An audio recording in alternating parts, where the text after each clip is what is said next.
Okay, let's get right into it. On the surface, it seems simple enough, right? We're seeing headlines about U.S.-Iran talks, maybe a path to some kind of agreement. But behind that public handshake, there's a whole other story playing out. A much more complex shadow war of signals, pressure, and secret military moves. And today, we're going to decode it all. And this really is the central mystery we're going to unravel today. If the diplomats are making progress, why does it look like the military is gearing up for something else entirely? It's this tension, this contradiction, that's the real key to understanding what's happening behind the scenes. So let's start with what everyone saw. The public face of this whole thing, the official talks. This is kind of layer one of our story. Now, the way these talks were set up, well, that's pretty telling in itself. These aren't face-to-face meetings where everyone's in the same room. Nope, they're indirect. You've got Oman playing the crucial go-between. Just that fact alone tells you how sensitive and, frankly, fragile these negotiations really are. And coming out of these talks, the official word from Iran sounded pretty optimistic. You hear phrases like constructive atmosphere and general understanding, and you think, hey, this sounds like real progress. It sounds like they're heading in the right direction. But you knew there was going to be a but, right?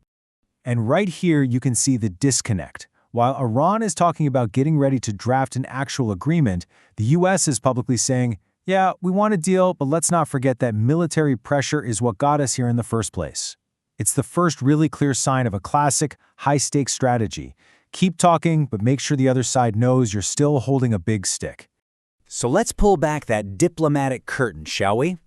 Let's take a look at the leverage the U.S. was talking about, and more importantly, how Iran was sending its own signals at the exact same time.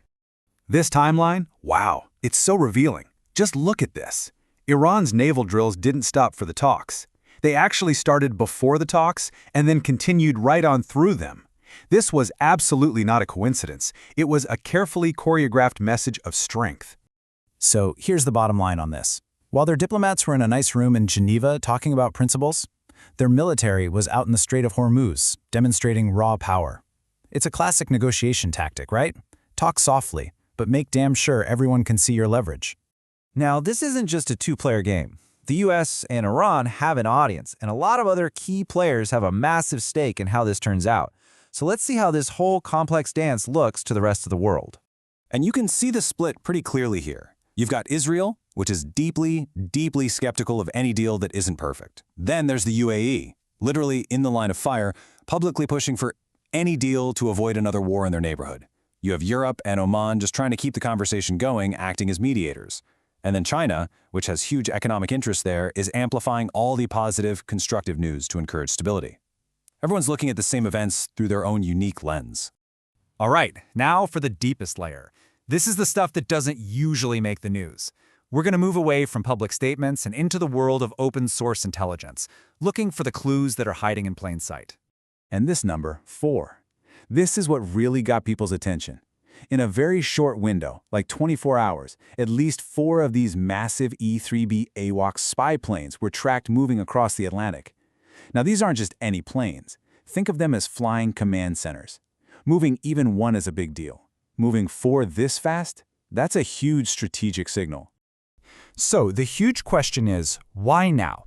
Why move these critical pieces on the chessboard at this exact moment? What could it possibly mean? Let's put on our analyst hats and break down the possibilities. Okay, so you can read this move in basically 3 ways. 1, it could just be smart contingency planning. Getting your eyes in the sky ready just in case the talks go south. 2, it could be the boring answer, just a routine rotation for an old fleet of planes. Or there's the third option, the one that makes everyone nervous. It's a real shift to a heightened alert, a signal of readiness. And here's how you'd know the difference. See, if it's a real alert, you don't just see the spy planes. You see their whole support network light up. You'd see tanker planes for refueling pop up on the map. You'd see a flood of those huge C-17 and C-5 cargo planes moving equipment. And you'd see them all moving into major military hubs. These are the telltale signs that something much more serious is going on. So let's bring all these threads together. You've got the diplomatic words, the naval drills, and these silent signals from 30,000 feet.